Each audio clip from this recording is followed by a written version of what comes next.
and we recognize Raoul and Joconda, and I think we have also Angelica there, and a number of your colleagues that you are going to introduce. So the floor is yours. Over. Perfect. So yeah, here where I'm currently standing at is the main entrance of the habitat. Um, Basically, I'll tilt my camera real quick. We locked this door 6 days ago, and since then we have not gone out. That means that we haven't seen the sun, the clouds, the rain as it falls. We've basically been trapped in this area and environment that I'm about to show you throughout the next 30 minutes. So quickly to the left of here, we have the crew commander rule, where you can see our friend here, Gioconda, who basically, basic. Let me turn him up. There we go. Woo! Hi guys, how are you? So, hello everyone. Here we are in the lunar mission. So my role is commander with Raul also, and my experiment is about the team efficiency and isolation for the space tourism. So we are working so hard here with a lot of experiments. You're gonna meet a lot of brilliant scientists that are working with us. So I hope you enjoy this teamwork that we're doing. So thank you so much, and maybe Raul could follow the next rooms. Yeah. So I'll quickly show you some cool things about this room. Is wow. This here is actually a copy of the Apollo flight plan, so you can actually see a lot of cool information about what they were preparing for the Apollo missions, Apollo 11 in specific. There's also this kind of locker of sorts where in a different analog mission, you could technically put all of your devices, so like phones, smartwatches, in there and kind of lock it by key. For the cases of this mission, because we needed to have access to data and use our phones in some of the researches, it was actually easier for us to maintain our devices, but it is something that can be done in future analog missions. And this being the commander rooms, you can find the central hub for the acclimatation of the habitat, which we'll talk about more later, and then also the electricity and the power overall. So going out of this habitat, we'll go quickly to the habitation module. So this down here is where Geo generally sleeps, and we have other crew members' beds all around. We have a total of 6 beds available here overall. As you well know, we are a crew of like 8 people, so that kind of has created a situation where we need to have extra beds. So what we do is we use military beds to be able to house the next people that don't have any beds. Here we have a section that we call hell. Basically, give me a second. I need to connect this cable.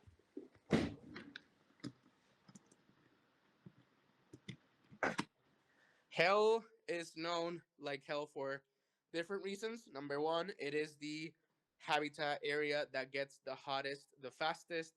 You can see quickly that there is a lot of equipment here, a lot of storage things. Overall, if we want to build anything, we can grab anything that's here and build it in the habitat or even in here. At the very end as well, the other reason why it's called hell is that all of our trash goes there. We separate trash by organic, inorganic, and those like that we use in the bathroom area. And those trash bags go over there at the end, which obviously with the heat, the trash bags, this being locked for at this point 6 days, you can kind of understand the fact that like the smell will get worse with time. Thankfully, it hasn't so far.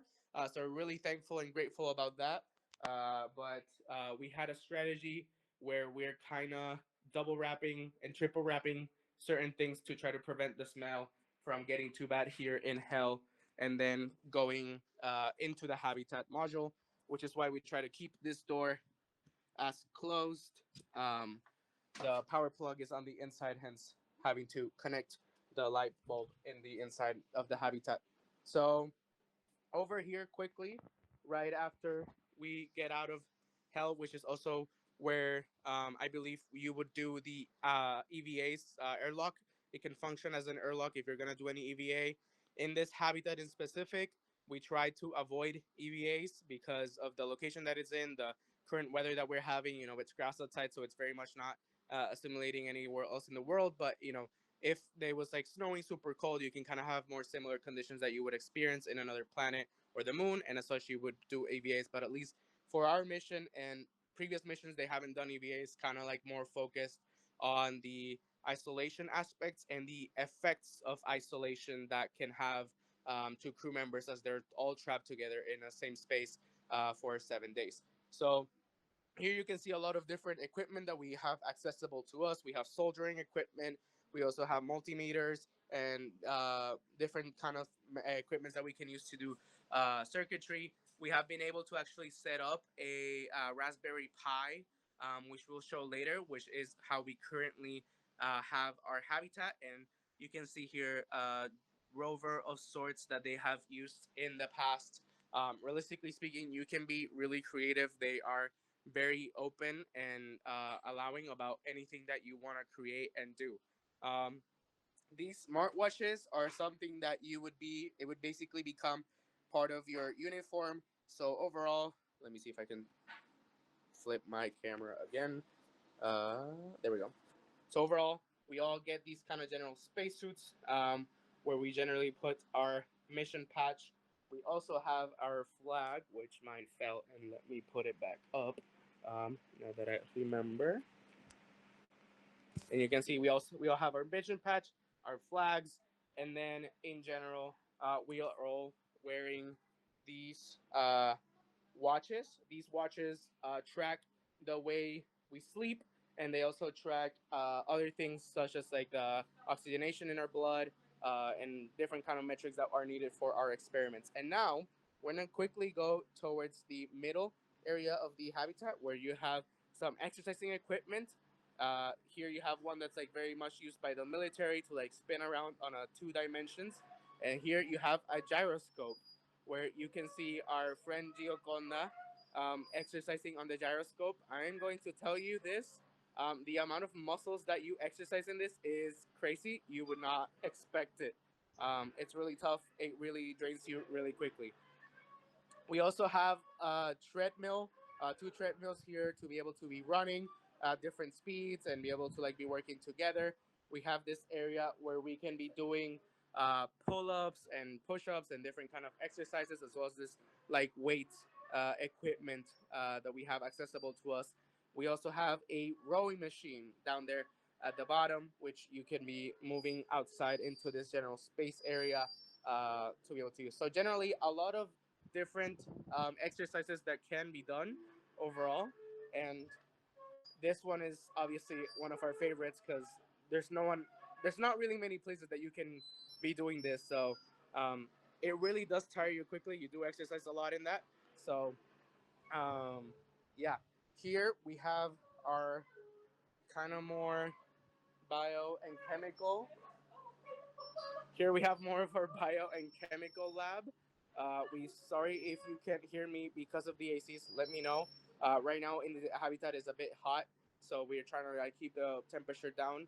So here Dora has been mostly analyzing a lot of the water that we have. Some of the water that we collect and use in this habitat, the technical water, is actually rain collected, and as such, the pipes that have been very old have actually left iron in those pipes, and so we are analyzing the different water, especially in a section of the habitat that actually created mold. So we cleaned out the habitat in the area, removed the mold, and are currently analyzing the mold to try to prevent it from happening ever again. We also have these two weights, which are pretty standard, but we use them for 2 separate experiments. One is for circadian, which basically kind of we measure our weight, our blood oxygenation, as well as our mood and all that to kind of keep track of how astronauts are feeling and behaving. And then the bioimpedance can give us a lot of further insight using an app to our weight, our system, our bone mass, and everything else. Here we have kind of a separate area that is like a work area overall, where you can find a lot of more creative things such as a coloring pen, glue, cloths to be able to create different kind of things. And then we also have here our amazing Fanny and 3D printer besides her. So I'm French. I'm French. I'm from Paris, and I'm studying how the isolation can impact our time of reaction in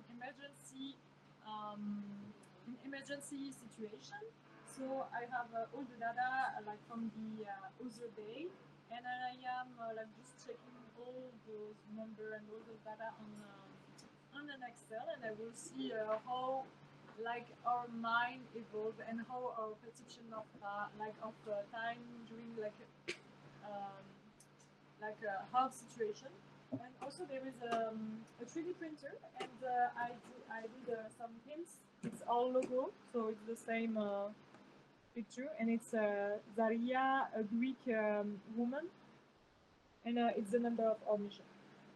So yeah, generally, it's really great that we were able to turn this patch into a 3D printed model that we can now use, and we have the facilities here, a full desktop computer to be able to create things like that, which is absolutely amazing.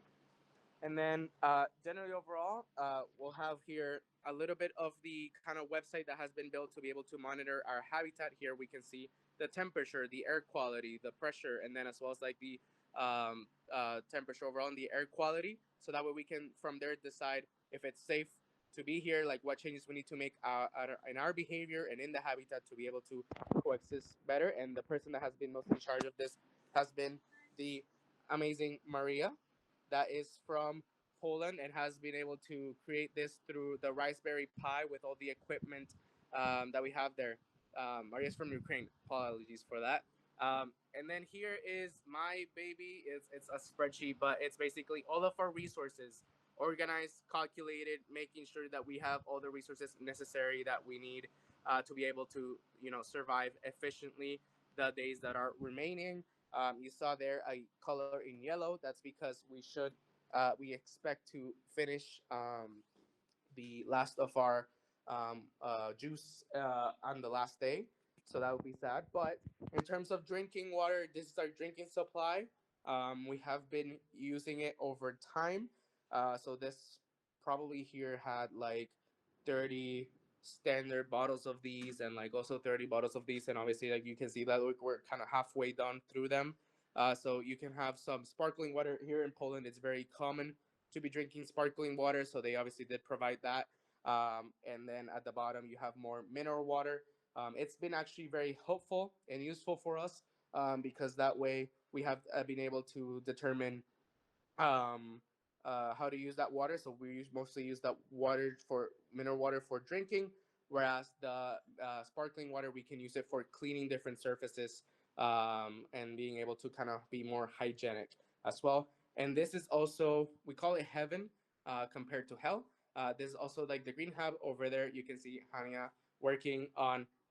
She's our basically our zoologist. She is also looking about how time is perceived with different sounds. So basically, her experiment is about us being in a room and kind of counting as time passes, either without audio or with audio, and potentially measuring how those changes can happen. Uh, we're getting around the end, which is perfect on time. So more kind of general equipment here. We have a nice library of books that are available to us. Same with the Apollo. That was there here originally. We moved it over there. And you can find a lot of different space books as well as like some more for fun books like crossword puzzles and things like that. More yoga mats for stretching and those kind of things. And then here you have like our food storage overall. Most of our food has come from this military packets. You can see that each one has a specific day. You open that up and you will generally find a lot of like canned foods and foods on this kind of like wrappers. And there's a lot of these which they're all in Polish. So I apologize if I say anything wrong, but most of these have pork. One of these is mostly chicken. However, this is not the only food we have. They have been nice enough to provide us with some tuna in different shapes, as well as like different kinds of fishes in tomato and oil, which we have been able to consume. Rice crackers here have also been available. Fruit pouches, which I think really this is the what's going to go the fastest and has been going the fastest. The juice that we talked about earlier. We also got Nutella. As of Artemis recently, we saw that there was Nutella in space, so we're very happy about this.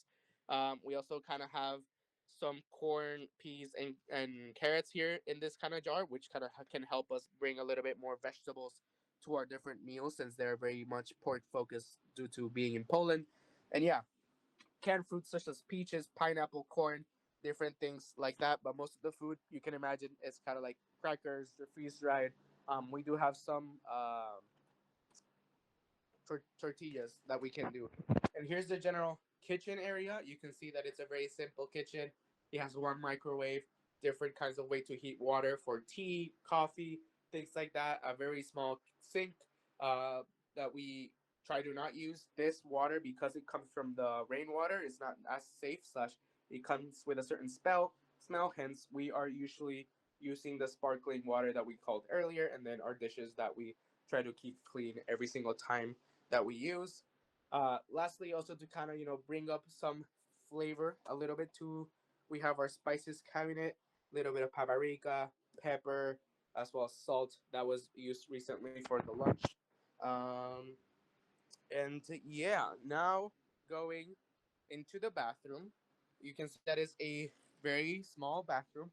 These at the bottom, these were our P cups for the first couple days. It's part of the science. One at the very beginning, we have to ensure that we are all healthy, that we're not presenting any sort of big medical problem. And sadly, analyzing P is one of the best ways to do that. So for the first couple days, we were measuring in those P cups the amount of volume and the different qualities that we had in our P with different P stick that I can show later.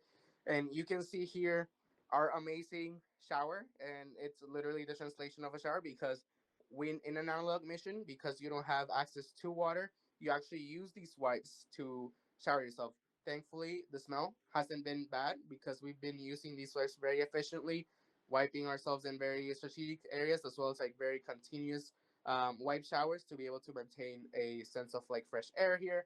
And you can see our little toilet here, which is obviously space related, which is amazing to see. Lastly, here you can see our general table for like some more of like the circadian and bioimpedance measurements. Here you see our oximeter, our thermometer, the blood pressure, and you can see here the box of the P sticks that I was talking to you about. We also have a cycling machine that you can cycle on to be able to do cardio in that sense. And here we have Kasia. Hi, I'm Kasia. I'm from Poland, studying currently at AGH. And in this analog missions area 111, I am a communication officer. But here I am in this biomedical field, and I wanted to show you that we are actually learning here some new skills. So, for example, now if I can show you my beating heart. So, So this is very cool. And yeah, basically, other than learning new things, I'm conducting a study about some leadership and power shifts during the short analog missions in confined and isolated environments. perfect. Thank you. So yeah, sonograms usually people mostly think about checking to see if you have a son a child inside of you and all those kind of things. But generally, sonograms can be used for a lot more. In space, they're usually often used to be able to see and find kidney stones inside the human body and try to actually break them to try to be able to make them easier for the humans to be able to pass them entirely. Due to the bones being more brittle in space, there's a lot more calcium in the body, creates kidney stones more frequently, and so sonograms have been a very efficient way to move equipment that is less complicated to use and also less heavy for that way to be able to measure those kind of things. And with that, I guess the last thing I can show, well, Gio, are you going to send the meeting there? No. Okay, we're going to stay on the phone. So that is our general main dining table. It's where we have our briefings, our meetings, and we talk about the different things that we have to do throughout the day and how to support each other 2 times a day. And yeah, we are generally ready for your questions unless you want to add something before. Yeah, no, we're ready for the Okay, questions. almost right on time. Thanks from her, thanks from our Eurospace sub mission support. As we are not mission control because you are all very autonomous. We just give you support, scientific, technical, if you have a problem, and also human support. So we have here some of your peers, some of your also other analog astronauts in becoming, and we have also a past commander of EMMPOL campaign, Lana Rawlings, with us. So she was a commander of EMMPOL 25, in 2025, and she performed some experiments. So, Lana, maybe you have a question from astronaut to astronaut? I'd ask, have you encountered any challenges so far on your mission? I remember in my time in the habitat, we had multiple different things happening, but yeah. And if you are encountering any issues, how are you dealing with them?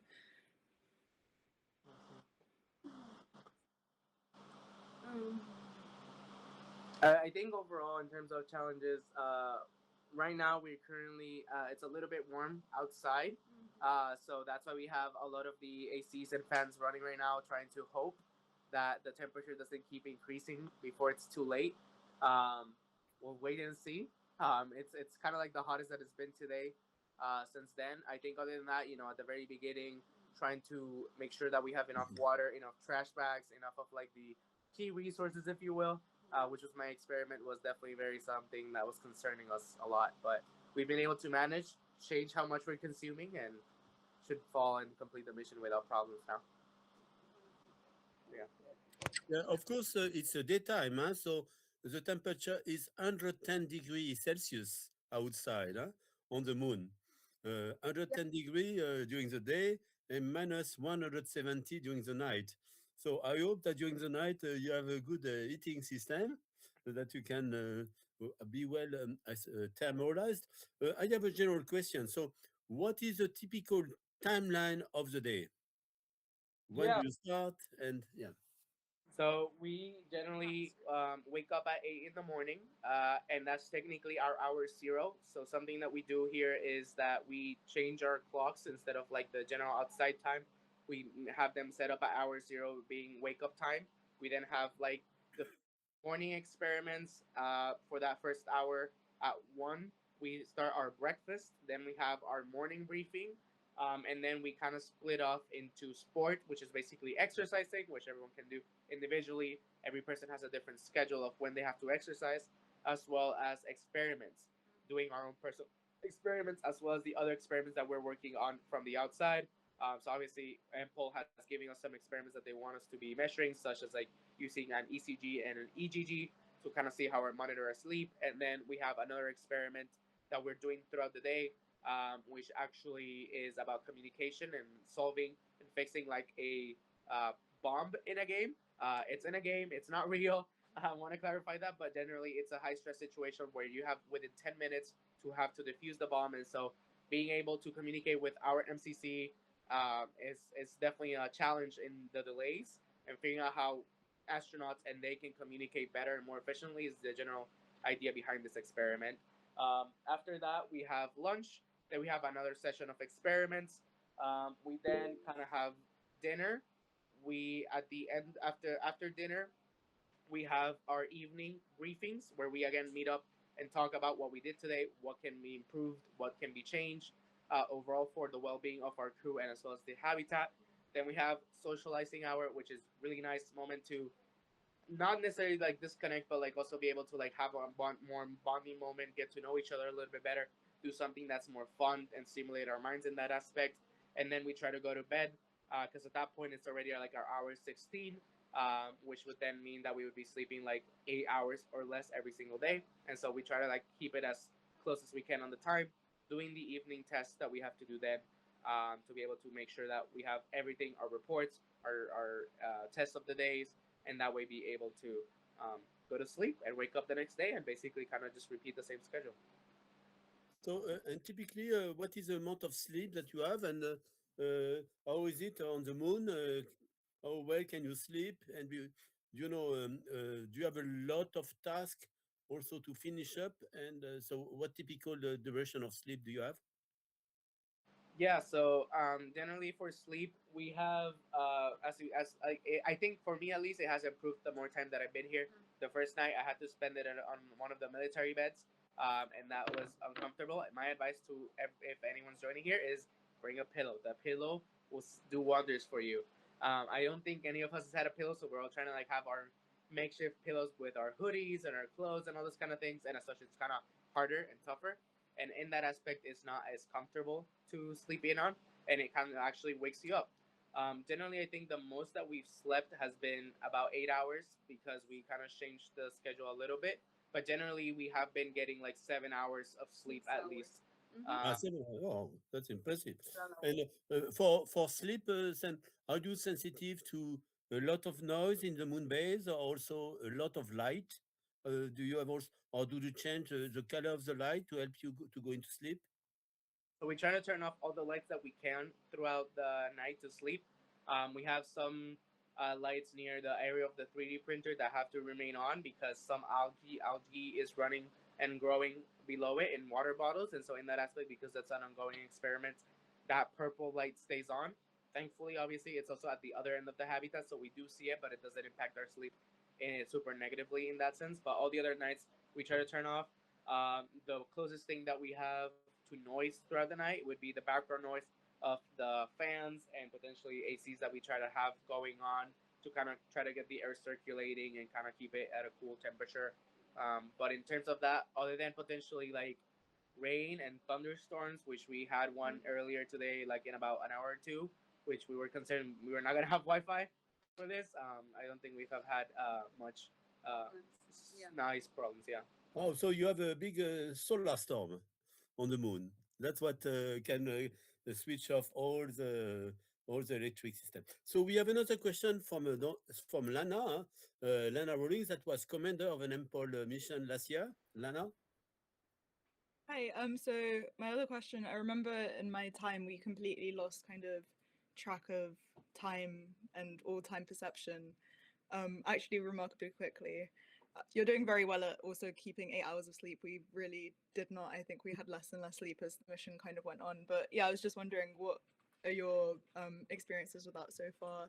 And would you know, for example, like what time it is now, or yeah, just how's your time perception?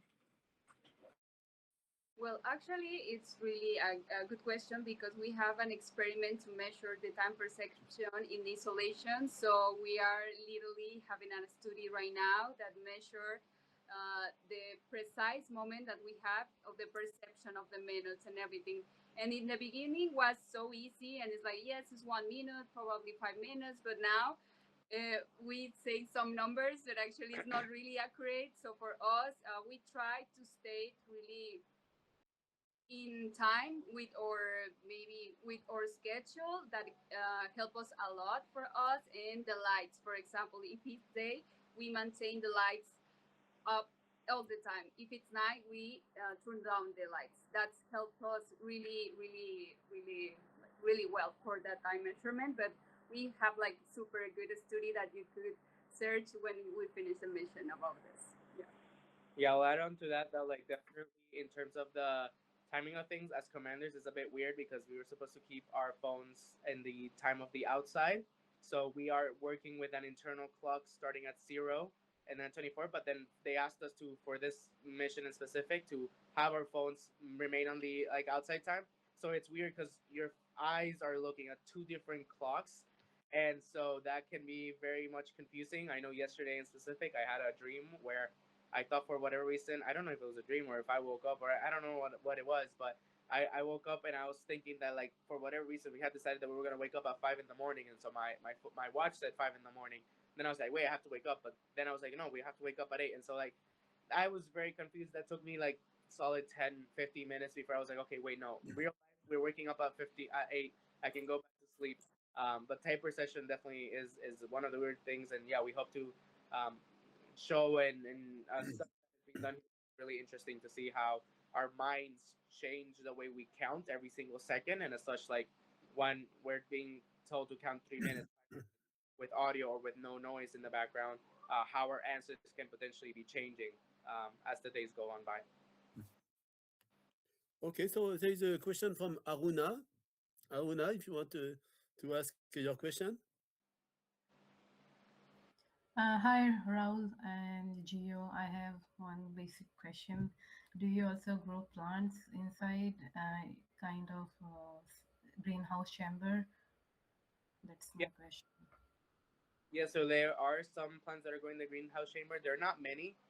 There were some kombucha that's growing, like and the algae that are growing, but we started growing bean sprouts ourselves. We were trying to figure out how to give them the best lighting of days, and we actually the first time put them under the UV lights where the algae is growing.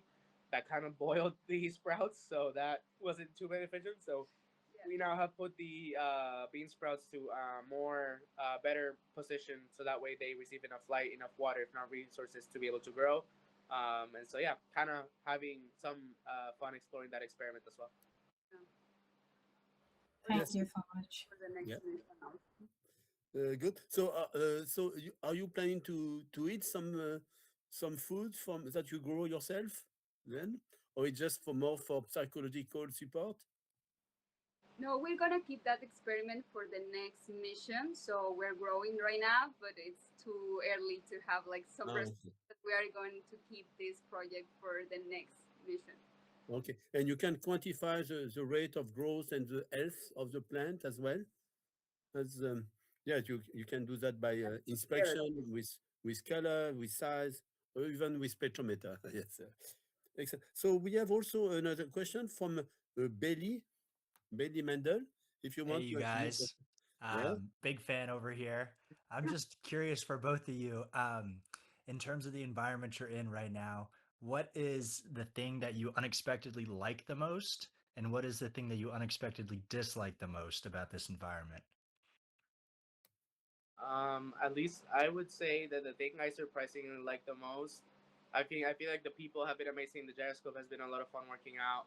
In that aspect, I think the food. I thought I was gonna hate all the food. I know that reaction because I know a lot of people haven't liked the food, but it's very pork focused, and in Puerto Rico we do eat some pork, so it kind of helps me have some memories of back home to an extent, and so it's actually not super bad as I expected it was going to be, which I guess maybe I just thought the food was actually going to be absolutely terrible, and maybe like when you have expectations, it's not as bad. I would say the thing that I thought wasn't going to be as bad was the sleep in the sense of like the pillow really makes a lot of difference. Bring a pillow. They usually say like bring like a blanket or like oh my god, a camping bag. No, I don't know. I forgot the English word for it, but basically Sleeping bag. Yeah. Mhm. a sleeping bag. Thank you. But yeah, the pillow definitely can change a lot. So I would say that that's the thing I probably miss the most, and the food from the outside. But I've been okay with the food here, weirdly. So you mentioned then some cultural gastronomy differences, because but in terms of cultural differences, so I see you have Mexico, Puerto Rico, France, Poland, Ukraine. So what about the cultural mix? How does it work?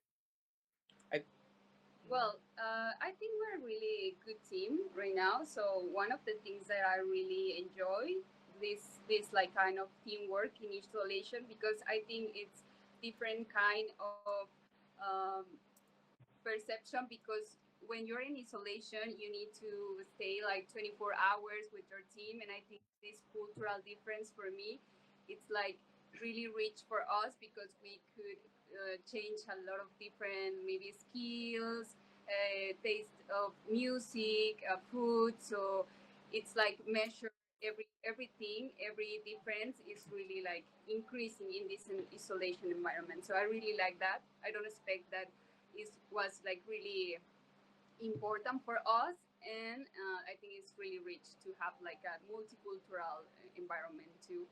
And the other thing that I don't expect, that I think that was good, bad for me, is that you don't have any shower. So that was my concern, to be honest, to have showers. But it's not that bad to have like the wipes. I feel really clean. Yeah. I yeah. don't know if you. No, surprisingly, yeah. I thought the Yeah. smell was gonna be horrible. I Yeah. thought that the lack of showers would have been horrible. I definitely do want to shower. Don't get me wrong. But it hasn't been as bad as I expected it. Like I don't know, maybe I just prepared myself mentally a lot. Yeah, in but that aspect. but it's really good. Yeah. And the dry shampoo, it's good. So Yeah. It brings you back to the time you were babies, with baby wipes. So that's what we used to have. Um, yes. So, um, and did you also, from the language point of view? So, did you take opportunity to have an intensive course of French or Polish with your peers? Do you learn some Polish words? There is no, not really. Polish is a very difficult yeah, language. it's One of the difficult. first things that we tried learning was the actual location that we're in You for could show your emergency location. reasons. Um, I I can read it right now, and I cannot know how to say that really. But it's really fun because definitely we have had and used that to an extent. I know that we've requested support from like our French speakers from like things that are happening in France, and then also like a couple of them are or have been learning Spanish in the past, and so we are actually building a playlist right now of, Ah, okay. and it's really fun to kind of see the different musical backgrounds and like what everyone likes and trying to guess who put which song on the playlist a little bit. Okay, there's a question from Mariam Farhan. If you want to ask your question, Mariam,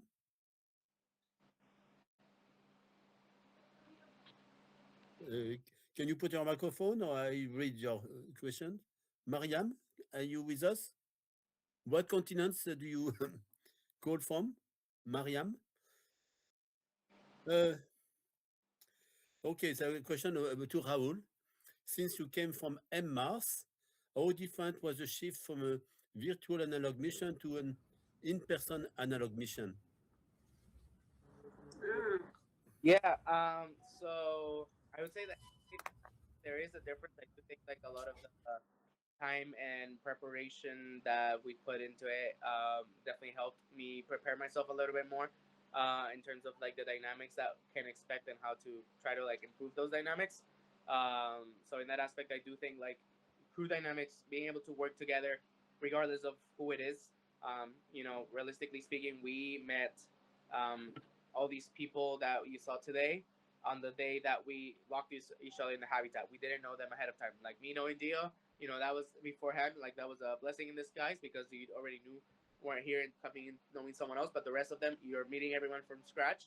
So at least in that aspect, with MRs, you're put into crews from people from all over the world, and as such, you have to figure out ways how to manage the intercultural differences, the different Mhm. cultural backgrounds, and how to like find the way to make the team the most efficient that you can make it.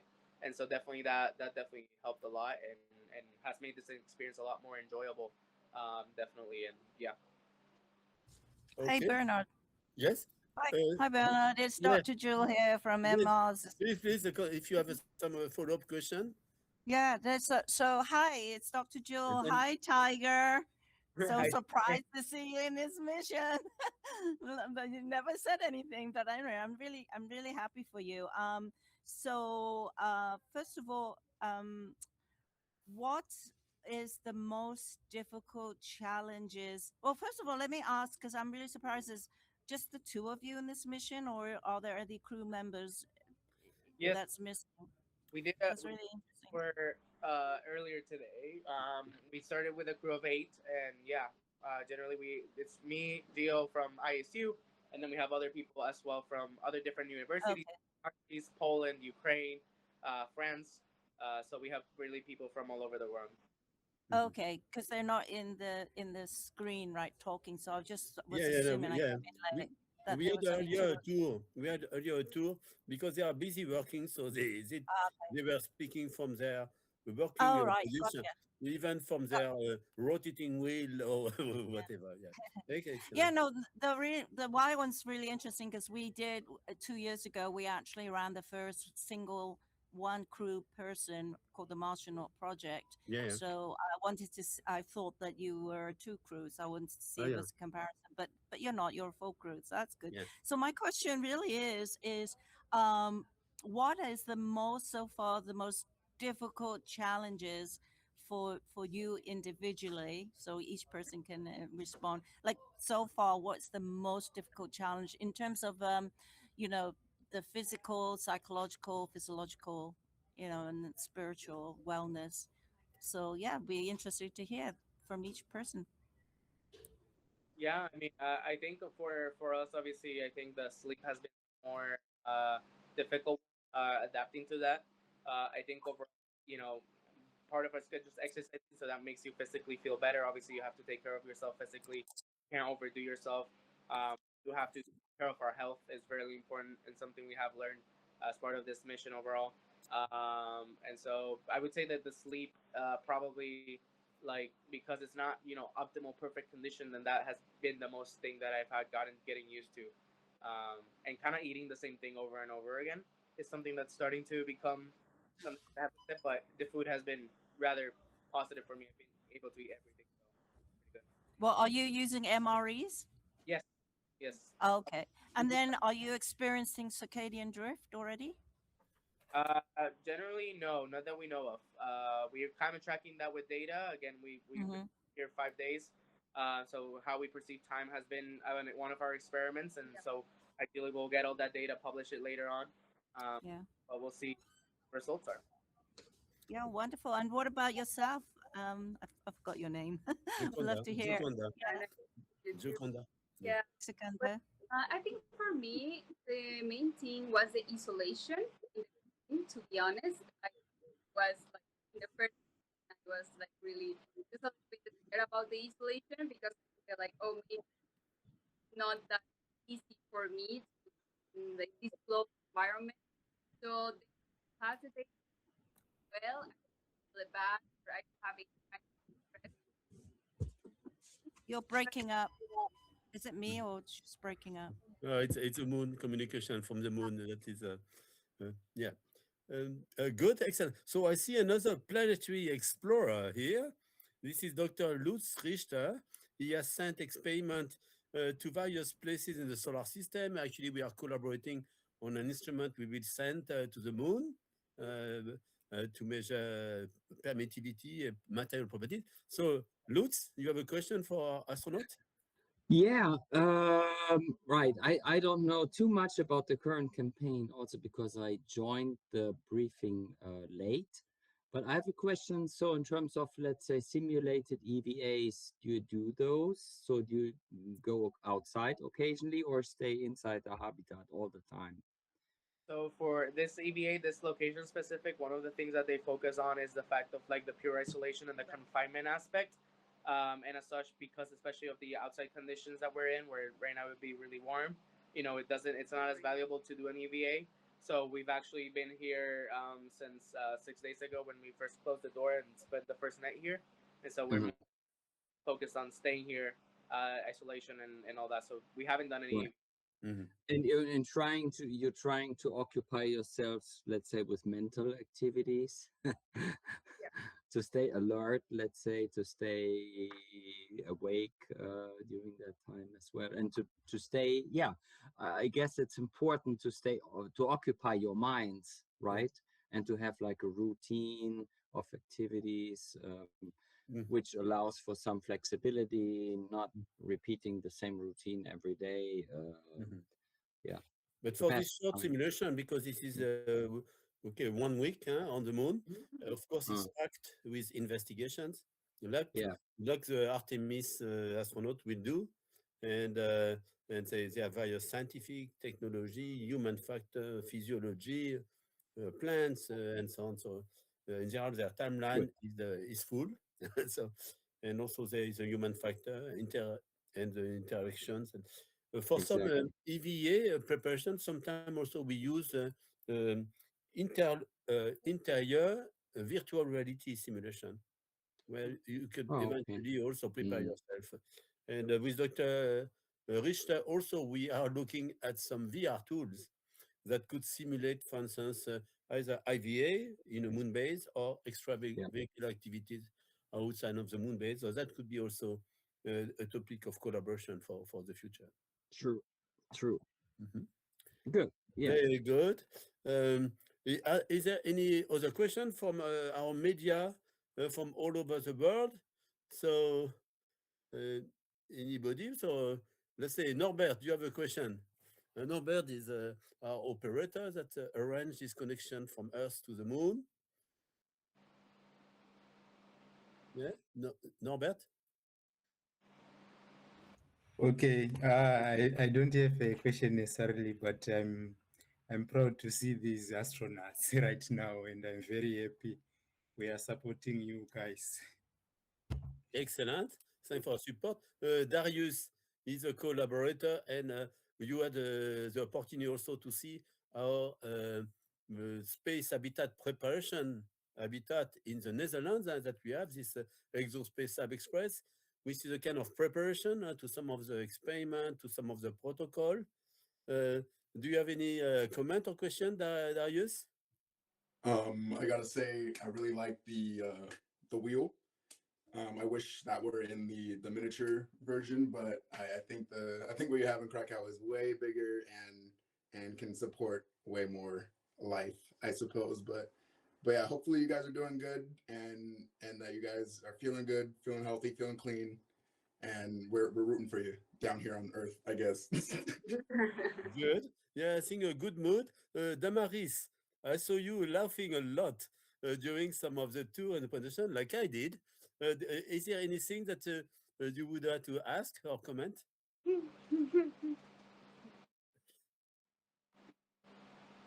Yeah, you can unmute, Damaris. Yeah. Yeah, like I say. Yes, if you have any question. You couldn't write to the crew? If they want to. Where are you based, Damaris, I don't think they were. I think they at already. the moment? Just to say goodbye. Okay. Yeah, so we still have 5 minutes before we lose communication with the moon. So let's see if there are other questions pending from some of our members of the press, from the media. David, do you have any question? So we have others also. Oh, Ege. Ege is an architect, and she will follow also as an analog astronaut. In particular, she's interested in growing food, growing plants and food. Um, Ivan, Ivan is our robotic expert. He's developing um, some rover at the German Aerospace Center and with Lunex. Do you have any question, Ivan? Already all answered on my end. So Okay, online. Okay. We have our Martian, Luis. Any Yes, question just to from say Luis that Centeno? I'm very glad to see you guys, and I hope everything is going well. And yeah, just to call, just to wish you all the best. Yep. Okay. So we have also Nikolai Goshila, Nikolai, sorry. And we have, if you have a question, or Nina. Nina is our space architect, and she wants to, she's designing now a moon base. Moon base, one on the moon, one orbital. So do you have any advice for how to design the minimal moon base that could help Nina to incorporate in her design?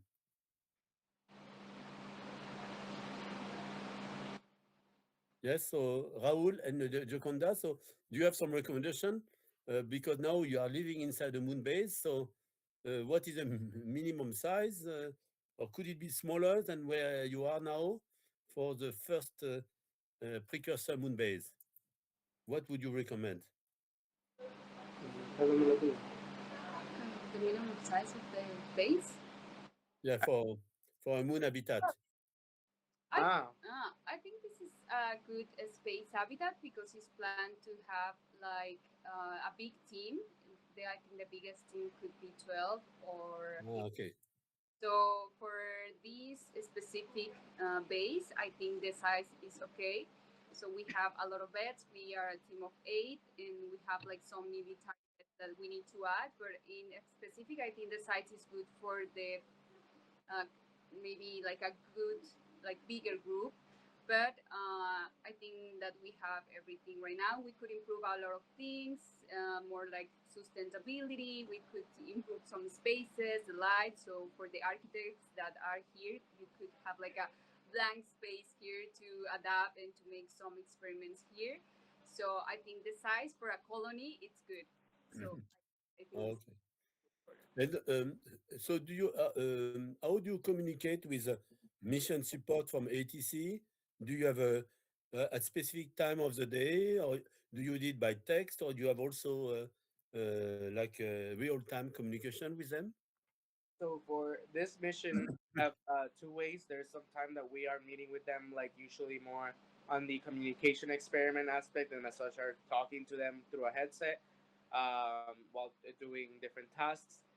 But then at the same time, we also have a signal group chat where we kind of reach out to all of the entire MCC at the same time. So if we send a message, everyone in there is going to be able to get it. And so whoever knows about it can respond accordingly that way.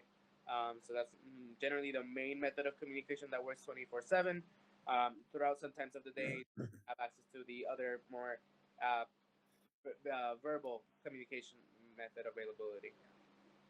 And do you have a time of the day to communicate with family and friends on the earth? Generally no. So there's no necessarily like rule against stopping communications entirely. Obviously, one thing that they recommend that you try to isolate in a way as much as possible, because obviously like the more that you bring yourself into the real world, the more that you like bring the outside things in, then the less that you are inside this experiment, inside this habitat, going through the experience in a way, if you will. So we are not limited in terms of hour and time to be able to join. That's why we were able to join yesterday's meetings and things like that. But generally, it is strongly recommended that we try to minimize our connection to the outside world, to the earth in a way, if you will. Mhm. And do you celebrate national holidays here on the moon? We did tell our French friend Ah, Bastille Day. yes, because today, 14th of July, actually, I was in the French embassy with the French ambassadors, but also there was a number of friendly ambassadors in The Hague. And okay, of course, we celebrate. But uh, do you follow some of the news on Earth? Do you know what is happening in about 3 hours from now? Well, not really. To be honest, Ah, keep interesting. everything in isolation right now to improve our experiment. So one of the missions for us is to stay in focus in the habitat area Excellent. to improve our. So if there's something that you could tell us. A little hint. It's around a ball. Yes. So Ah, Yes, tonight, no. tonight in 3 hours, we have on Earth uh, a semi-final between France and Spain. So, ooh, and I know when you were on Earth, we had the pleasure to see some football game in Strasbourg. So we will have a similar events. But do you have the opportunity to play football on your moon base? not to play. I don't think it would be smart because I feel like something would break and it might be expensive. Okay, but but you have your rotating wheel already to as a precursor for future sport on the moon. As you know, we are planning to make a bid for the Olympic Games on the moon in 2046, in 20 years from now. So so we need to develop some sport on the moon. Any other questions? Because we are almost before the close of our window. Oh yes, yes. David has a question. You want to ask your question, David? Yes, thank you very much, Professor. I just was thinking about this international collaboration. How do you celebrate it, and how do you feel about it? And also with the environment that it's currently going on here on Earth, about the World Cup and about all this union of the humanity. How do you live that from the moon? So I mean, we actually seen any of the games ever since we've been in here. Um, So yeah, we've been missing out a little bit on that aspect, sadly. I knew that that was one of the sad negative things. I was like, oh no, I'm gonna miss the games. I may not know how they end. Um, so that aspect was a bit sad, but generally in terms of the international connection, getting to know each other, getting to learn our backgrounds, and just each other's lives, has been pretty much very fun and cause for celebration. Like there was one moment in time where one of our friends, the French one, fell asleep a bit longer than usual, and so I just played the national French anthem to wake them.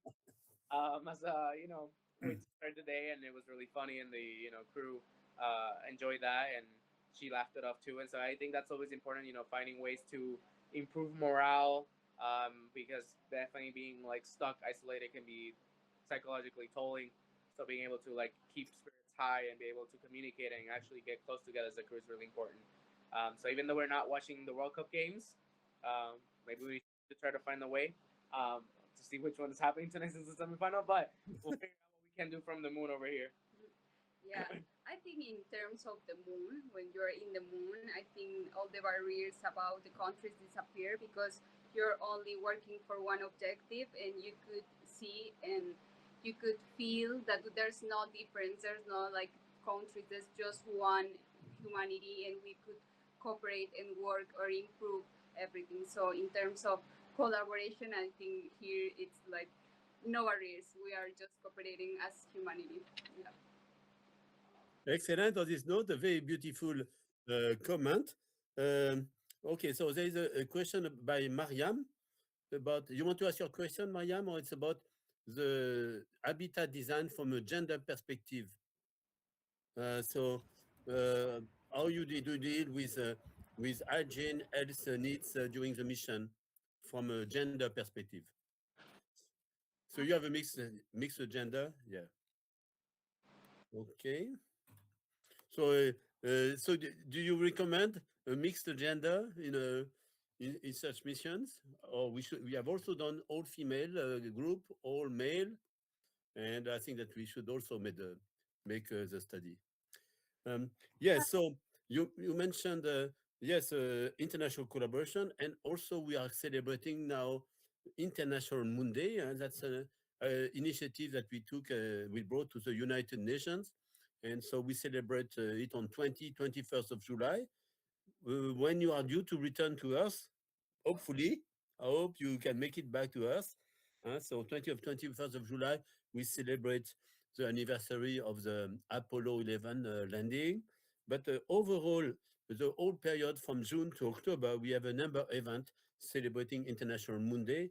And we have also labeled this communication with you on the moon as an International Moon Day event. So I say thanks for contributing to that. Eventually, what I would like to close, to ask everybody to put your camera on, We don't. and then we are going to make a selfie with a with Wait, the I EMMPOL think astronaut. wants Can to answer you? a question Yes. on the chat before we do that. Yeah, quickly. we close. I think that's a really good question. That's one of the questions that Yeah. I before I start the mission about the menstruation Yeah. and this kind of cycles of women in space. I think that it's something that we need to improve, of course, because I actually made some research before about menstruation, and we don't have a lot of research in that way. So for this habitat, it's something like really clean. I think we have just one space for everybody. We could have some kind of some specific methodologies to have the waste of the blood, but I want to improve you to continue searching in that uh, menstruation cycle because we need to improve that in the moon and in the analog habitat. So thank you for us that. And here I think we have like good measurements, good ways to make it, but we need to improve that for for sure in the moon. So thank you for your question. Excellent. Thank you. So let's make a final group pictures with everybody on Earth. I don't know if you some of your other EMMPOL colleague astronaut can join the Yeah, picture. No? Yes, yeah. we can call them, and then we have all of them included. Let me wait. So please all put your camera on if you can. Also on Earth. A Yeah. photo. What the fuck are you We're working on something here. So let's make a photo or say bye. Yeah. Nora. Nice. Very nice. So this is all the crew. I don't know if you have some questions. Okay. Nice to see you all at once. Okay. Nice. Nice. Oh, that looks very good. Yeah. Good. So it was great to see you. We wish you, yes, all success until the end, and also a safe return to Earth. And we are looking forward also to celebrate some of your return, but also I think we'll have some of you presenting some of your, No, it's not. yes, you will present some of your research in our conference in The Hague, in a European Health Conference in The Hague, beginning of September, also at IAC. Yes, so congratulations, everybody. And, Yeah. and it's not every day we can get a selfie with a moon astronaut. Huh? Thank you so much. We have Bye. a small one. Yeah, we have a small Ah, with the moon. Yeah, with the moon. Huh? Good figure. It's heavy. Okay. So that's another picture. Thank you Let's so go much. to the moon. Thank you. Right. Thank you. Thanks.